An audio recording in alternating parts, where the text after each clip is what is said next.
Divorce के बाद तो सब कुछ अच्छा ही हुआ मेरे साथ। मैं ऐसा नहीं कि मैं वैसे हार मान के नहीं बैठी। मेरी फैमिली ने मेरी पूरी सपोर्ट की मुझे आगे बढ़ने, नहीं जिंदगी काट सकती, क्योंकि मेरे साथ मेरा 6-7 साल का बेटा भी था, वो भी मेरे साथ ही, मैं उसको ले आई थी, वहां पर नहीं छोड़ सकती थी उसको अकेले, तो उसको लेकर आई। बाहर का समाज लड़कियों के लिए अच्छा नहीं है। मतलब जब एक लड़की या खास करके एक लड़की डाइवोर्स हो, लोगों को पता चल जाए कि वो डाइवोर्स है, तो उसका गलत फायदा उठाते हैं।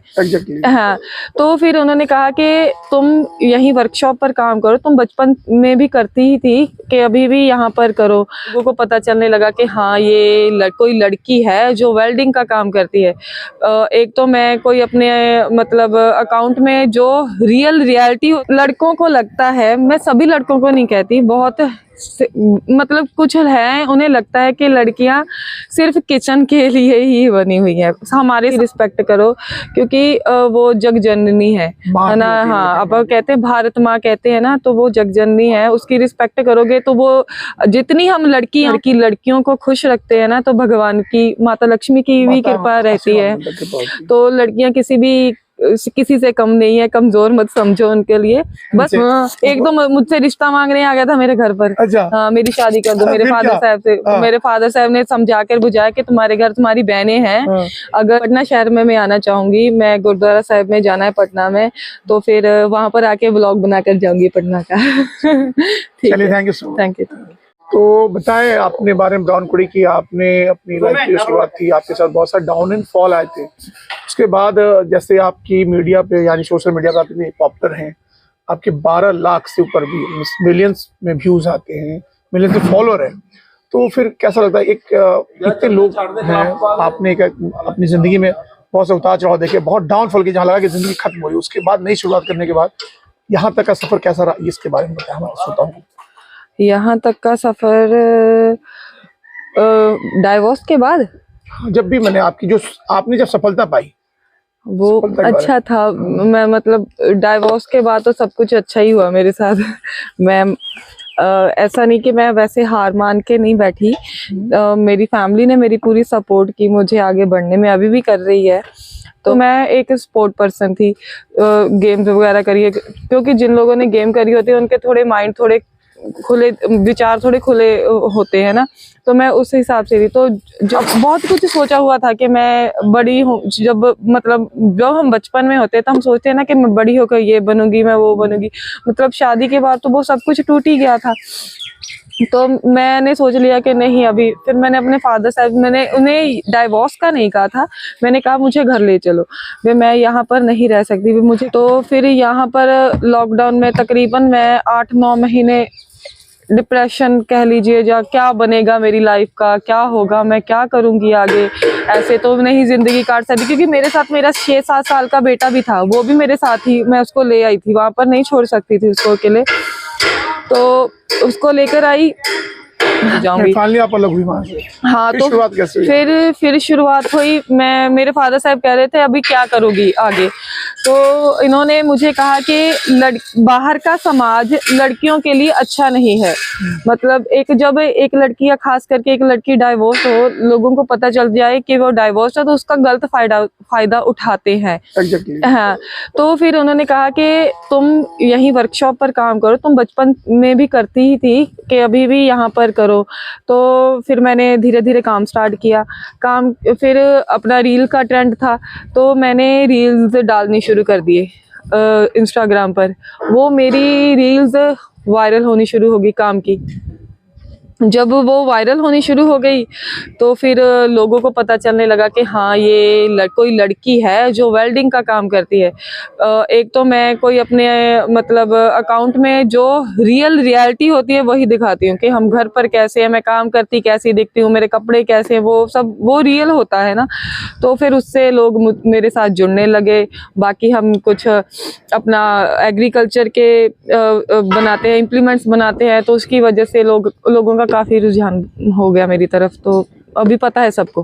तो फिर आपको लगता नहीं कि जब आपने अपनी लाइफ में इतना कुछ झेला, उस वक्त कोई एक हाथ नहीं आई मदद आपके हाथ को मदद करने के लिए, तो क्या आपको लगता है कि महिलाओं के लिए भी आप कुछ आगे लाइफ में करेंगी, कुछ सोच रखती हैं आप? तो हाँ, महिलाओं जो ऐसी बहुत सी लड़की हैं, लड़कों को लगता है, मैं सभी लड़कों को नहीं कहती, बहुत मतलब कुछ है उन्हें लगता है कि लड़कियां सिर्फ किचन के लिए ही बनी हुई है, हमारे समाज को ऐसा लगता है।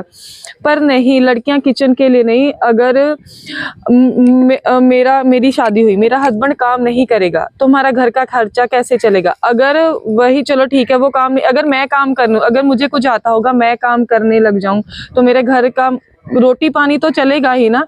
तो मतलब लड़कियों को स्ट्रांग होना चाहिए आज के टाइम में। वो ऐसा नहीं है कि भाई वो सिर्फ किचन के लिए है, जा खाना बना दिया दे दिया, वो मतलब वो अपने फैक्ट्री की फील्ड में, अपना सिलाई कढ़ाई में, अपना ब्यूटी पार्लर, ऐसे पता नहीं इंडस्ट्री में बहुत सारे काम है जो वो कर सकती है।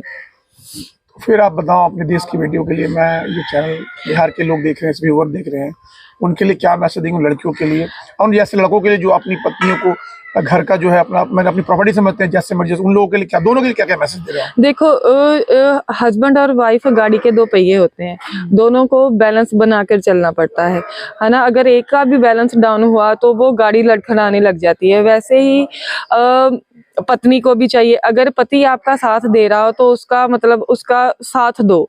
और लड़कियों को मैं ये मैसेज देना चाहती हूँ कि आप अच्छी पढ़ाई करो, पढ़ाई के साथ साथ अपना कोई हुनर सीखें।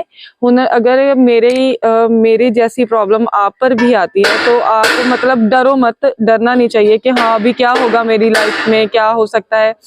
तो अगर आपको कुछ हुनर होगा आपके, तो आप अपना अच्छा सा बिजनेस स्टार्ट कर सकती है उसी हुनर को अपना कर। यानी लगता है कि अगर उसके साथ जाती हो तो पहली आवाज ही उठा दो। हाँ, पहली आवाज ना करो कि अभी आगे संभल जाएगा। हाँ, अगर आप पर कोई मतलब गलत हो रहा है तो आप मेरी तरह उसको 10 साल वेट ना करो कि 10 साल मेरे पेरेंट्स मेरा साथ देंगे तभी मैं सब, बस उसकी आवाज उठाओ, क्योंकि अपनी आवाज हमको खुद ही उठानी पड़ती है, कोई हमारे लिए नहीं बोलता। हम लड़कों के लिए क्या कहेंगे जो अपनी पत्नियों को एक प्रॉपर्टी समझते हैं, एक सिर्फ समझते हैं कि वो मेरी संपत्ति जो चाहो, ऐसे उनके लिए क्या? उनमें भी जान होती है। प्रॉपर्टी तो अगर आदमी वाइफ की प्रॉपर्टी नहीं बन सकता तो वाइफ कैसे आदमी की प्रॉपर्टी बन जाएगी? तो उनके लिए क्या वार्निंग देंगी? तो वार्निंग तो मैं कुछ नहीं देती, मतलब प्यार से रहना सीखो, अपनी फैमिली की रिस्पेक्ट करो, खास करके लड़कियों की रिस्पेक्ट करो, क्योंकि वो जग जननी है ना। हाँ, अब कहते हैं भारत माँ कहते हैं ना, तो वो जगजननी है, उसकी रिस्पेक्ट करोगे तो वो, जितनी हम लड़कियों की रिस्पेक्ट करेंगे अपनी माँ की, बहन की, तो हम फाइनेंशियली भी स्ट्रांग होते हैं। ये बात आप आजमा के देख लो, जब हम अपनी घर की लड़कियों को खुश रखते हैं ना, तो भगवान की, माता लक्ष्मी की भी कृपा रहती है। तो लड़कियां किसी से कम नहीं है, कमजोर मत समझो उनके लिए। बस वो सिर्फ देखती हैं, वो एडजस्ट करना जानती है। जब मेरी तरह किसी का ना पारा हाई हो गया कि नहीं बस स्टॉप, अब बस बहुत हो गया, तो फिर वो ठान के वो कुछ भी कर सकती है। चलिए, तो एक पंजाबी, आप पंजाब से हो और आपके मैंने इंस्टाग्राम पे बहुत रील्स भी देखे, कभी कभी गुनगुनाती भी हो कुछ थोड़ा थोड़ा? नहीं, मुझे गाना नहीं आता। मुझे नहीं। अच्छा, कुछ एक और एक्सपीरियंस बताओ अपने यहाँ पे जो आपने काम किया हो, और ऐसा कुछ वाकया जो यहाँ पे होता है, थोड़ा कॉमेडी कुछ ऐसा, जैसे आपके साथ कौन रहते हैं वो उनका? वो हमारे यहाँ एक मोटा, हमारा वो 22 साल हो गए उसको हमारे यहाँ काम करते, तो वो हाँ उसके साथ हासा मजाक करते रहते हैं, उसको छेड़ते रहते हैं। मतलब बढ़िया है, बढ़िया बॉन्डिंग बन गई है। हमारा छोटा सा गाँव है, तो अभी सारी दुनिया कह लिए फौरन तक इसकी पहचान हो गई, सिर्फ हमारी एक ये हैरो की वजह से और मेरे इंस्टाग्राम की। क्योंकि जो सोशल मीडिया है ना, इससे आप अपना बिजनेस ग्रो कर सकते हो। ये सिर्फ नाचने गाने के लिए नहीं है, ये आप चाहो तो इससे अपना बिजनेस को बहुत आगे, स्किल बहुत आगे तक लेकर जा सकते हो। अच्छा बताइए, आप कितने फैन फॉलोअर हैं? फिल्मी सितारों के फैन फॉलोअर होते हैं मिलियंस, आपके भी हो गए हैं। हाँ जी। अब बताओ, कोई ऐसा पागल फैन मिला आपको जिसके कारण कभी आप परेशान हुई हो?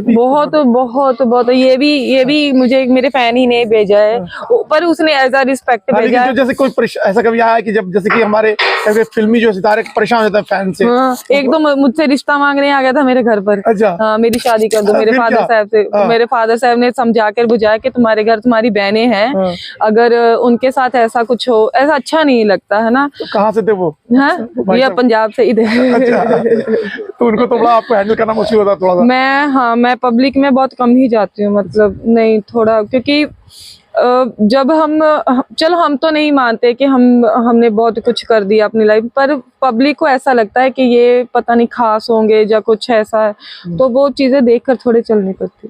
चलिए, तो चलिए बहुत बहुत धन्यवाद। एक बार लास्ट हमारे चैनल के लिए और बिहार वासियों के लिए, बिहारियों के लिए एक मैसी पटना मैं आऊंगी, कोई नहीं, पटना शहर में मैं आना चाहूंगी। मैं गुरुद्वारा साहिब में जाना है पटना में, तो फिर वहां पर आके व्लॉग बनाकर जाऊंगी पटना का। ठीक चलिए, है, thank you so much. Thank you.